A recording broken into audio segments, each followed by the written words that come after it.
నా పేరు Ambala Narayana Goud, BC political front రాష్ట్ర కన్వీనర్. 2026-27 రాష్ట్ర బడ్జెట్లో బీసీలకు తీవ్రమైన అన్యాయం జరిగింది. కామారెడ్డి బీసీ డిక్లరేషన్లో ప్రతి సంవత్సరం బీసీలకు 20,000 కోట్లు కేటాయిస్తామని చెప్పి రాష్ట్ర ప్రభుత్వం ఓడదాటేదాకా ఓడమల్లన్న, ఓడదాటిన తర్వాత ఓడమల్లన్న అన్న చందంగా మరి ఈరోజు బీసీల బడ్జెట్ను కేవలము 12,500 కోట్లు కేటాయించి మరొకసారి మోసం చేసిన సందర్భంగా ఈరోజు ఈ విలేకరుల సమావేశం ఏర్పాటు చేయడం జరిగింది.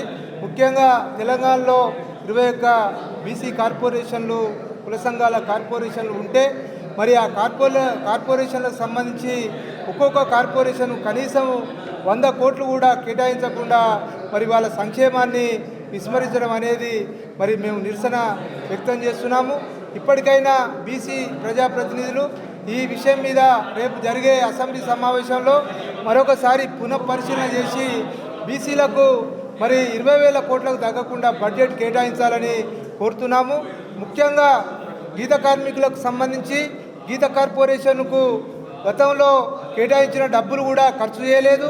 ఈ సంవత్సరం కూడా 68 కోట్లు కేటాయించడం జరిగింది.